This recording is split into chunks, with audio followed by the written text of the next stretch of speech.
This video is made possible by the generous support of TrueLove.com members. Argyle is somewhat of a spoof on spy films. However, the large majority of reviewers have gotten it wrong and they despise the film because they don't understand it. And then there's a handful of people who love this film. It's highly entertaining. I think it's pure genius. The reason I think it's pure genius is because of the subtleties and the intricate details in this film are divinely inspired. There is no way the writer, director put it there deliberately. It's inspired genius. This video is an excerpt of a full-length video decode on the movie Argyle. If you'd like to watch the full video, please go to truelove.com/membership to become a devoted or committed member. If you are on the middle pillar path of ascension and looking to find your way home, you're in the right place. The opening sequence is the enactment of Ellie Conway's fourth book in her Argyle series. Argyle merges into Ellie Conway, the writer who is reading the story to her fans at a book reading. She sits in the center of a pyramid with a diamond pattern behind her for IXXI. She is the all-seeing eye. Ellie is L or L-E-L, which is God or light. Con is with or to know, and way is the way or the middle pillar path to enlightenment. The main plot of the film surrounds her retrieving a master file which contained more than enough proof to bring down the directorate. The directorate is the headquarters, so bringing it down would be like becoming sovereign. Her mom tells her that she can't end the book on a cliffhanger. She needs to write another chapter. You need to bring this story home, Ellie. I think you have one more teeny tiny chapter to write. Bringing the story home is bringing it full circle. Take me home, Alice. Ellie does manage to start writing something. Argyle says, now that I've got some time to kill, which is indicative of getting out of time, 88 Lionsgate, making the Kundalini connection, which gets one out of time. It seems possible the reason she has nothing is because this is where her memories end. So now she has to pick up where she left off and start living the final chapter. Then Ellie asks her cat Alfie if he has any ideas, because this is her muse, where she gets her information from, the cat's eye. The cat's eye allows her to see between worlds because it's her third eye. This is where imagination comes from. The camera zooms in on the cat's eye.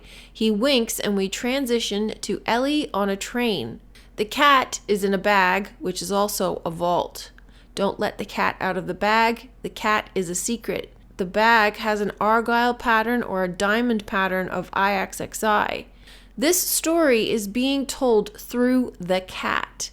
The train is the umbilical cord that leads from the story Taurus world to the central vortex home where Ellie is heading. You need to bring this home, Ellie. This is the Silver Serpent or the Westworld train. Ellie calls her mom to tell her that she's coming to see her instead. And her mom presses her to date someone, Ellie's subconscious telling her that her seat is reserved for someone else, her true love, who turns out to be Aiden, the little light who finds her on the train. This scene is an exact replica of the scene I decoded between Johnny Depp and Angelina Jolie on The Tourist. Both characters are pretending to be someone they are not, just like Depp and Angelina. Ellie is a writer of spy novels, and Angelina noticed Depp was reading a spy novel. Both characters in The Tourist are also spies. It's literally the same scene. I'll explain the hidden meaning behind it more when I decode The Tourist in the Johnny Depp series. Aiden reads the back cover of Ellie's book. The greater the spy, the bigger the lie. Ellie casts a brief glance at the camera, and whenever a character looks at the camera, they are signaling to the viewer. In this case, Ellie is looking to the viewer to say, you are the spy. Aiden pops open the door on the bridge over a cavern and says, it's time. Aiden saying, it's time, means this is the moment they leap into time as they are going to get off the train. This is the time-space reality. Just like when Argyle said, I've got some time to kill, Ellie and Aiden are here to kill time. After Aiden and Ellie escape the bad guys, they regroup in St. Athens Hotel. Aiden reads the coded book while Ellie has a shower. Ellie sees Argyle in the mirror as herself this time, and Argyle says, "Finally, a little acknowledgement." At this very moment, the cat jumps up to acknowledge Aiden in the other room. He says, "Oh, you want to make friends?" Then Argyle says, "Why do you keep pretending I'm not here?" And Ellie says, "Because you're not real. You're just a character I made up." He says, "Am I?"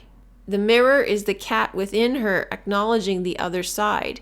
She's seeing through the mirror at the masculine projection of herself. She created Argyle as a projection of who she really is, Agent Argyle, and on the other side of that is her other half, Aiden, whom she has also forgotten. And when she merges the masculine side of her within, which is Argyle, she is able to remember that Aiden on the external is her divine counterpart. The scene of what is happening in the bathroom is a mirror image of what is happening in the other room. They even show both of them telling their reflection to go away at the same time. They arrive in France at a vineyard, and Ellie meets Alfred Solomon. Alfie tells Ellie, "Those books you write, Aiden told you they were predictions. Well, they're not. They're memories of who you really are." And he says this while looking at the camera, at you, because this is about you. On the wall between two lamps is a black mirror or screen that allows Alfie to show Ellie her other life. He shows her a CIA document that says that she's Agent Argyle. Rachel means you or female sheep. You, EWE, is also Eve, I or you.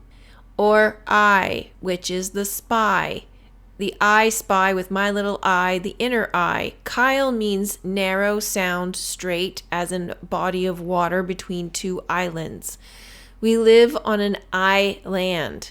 Kyle has an extra L in it, which is love, or the letter L, lamed, lambda. When Ellie first hears the truth, she's in denial. She thinks they're lying to her. Ellie asks, "Why all the lies? Why not just tell me the truth?" Well, we had to let your memories come back on their own, or else you could lose everything that's buried in there. This is the same as us being told the truth. You have to want the truth to find it. No one can thrust the truth upon you. You have to see it for yourself. This is why Aiden had to wait 5 years before he could approach her. They venture off into the desert on a yellow horse. Going into the desert is meditation, and the yellow horse is the solar energy from the solar plexus. She's even wearing silver shoes. The silver shoes are the Merkaba given to her by Jesus in the solar plexus to make the journey from the heart to the head. She wears yellow, he wears blue. Aiden and Ellie are the two lights within. They stand on these circular platforms, light shining on them as if they're radiating the light themselves. Ellie meets the Keeper of Secrets in a room that's similar to a bank vault with safety deposit boxes on one wall. The vault is the fornix. Also notice the honeycomb pattern on the ceiling, which are cubes, and the double mirror, or the infinity mirror. This is the true nature of our reality. Ellie is in gold and the Keeper is in black. She's come to the fornix to face her secret, her dark self. And so Ellie finds her inner Rachel. She gets the file and uses the Keeper's computer to look at the data. The data in the master file is all files on the members of the division and their past crimes. And she sees something in there that she doesn't like, that she was one of them. Ellie's fake mom shows up. They talk over tea, which happens to be poisoned. You read what was on that file. You're starting to learn the truth, Rachel. You're starting to remember. It's almost hypnotic the way she's speaking. You must remember why you went to the hacker. Ellie remembers seeing him in the apartment. He told her the file was with the Keeper of Secrets. She killed the hacker, and it triggered an explosion in the apartment that threw her into the Thames and caused her to be unconscious. Ellie was the most loyal of the division rogue agents. So she was a rogue agent who killed the hacker, ended up unconscious, was programmed to remember that she was Ellie by the people she worked for so they could access her memories to find the file, but they didn't know that they couldn't access the file because they needed her to get it. I want to explain a little more about this symbol that they attribute to mean anarchy. This is the Alpha and the Omega, the beginning and the end. I am the beginning and the end, as it says in the Bible. Also, at the very beginning of the film was the song, The First, The Last, My Everything. A is Alpha, it's also Alfie, the cat and the old man. A is a pyramid. It's the square and compass, which is the intersection of the masculine and feminine, and the square and compass was in the A for Argyle. Omega is the head, but also within the word Omega, we have Alpha and Omega, but reversed. Meg is gem reversed, and gem is the gem in the eye. Alfie stands for Alfred, which means elf or elven or elfie. Alpha is also El-Phi, Delphi, which was where the oracle lived in Greece. The oracle told the future. El is love or light, and Phi is life, the inner fire. The little fire was Aiden. And so I am, the Alpha and Omega, tells us that everything originates in the head. Alpha is the love fire within that creates everything. It's desire, and Omega shows us that the gem in the eye is between the two hemispheres of the brain. The end and the beginning is the beginning and the end, and there is no in between. And what we see, Meg, gem, the eye in the middle, generates the illusion on what bridges the gap between the beginning and the end, a wish fulfilled, which starts at the end and works its way back to the beginning. Take me home, Alice. This is why Omega is the name of a watch brand and why it is on the watch here, because it creates the illusion of time. Ellie wakes up from being drugged and her father is tending to the fire, tells her that she's home. Home is where the heart is. The heart is the fire in the fireplace. If you'd like to watch the full video, please go to TrueLove.com/membership to become a devoted or committed member. If you are on the middle pillar path of ascension and looking to find your way home, you're in the right place.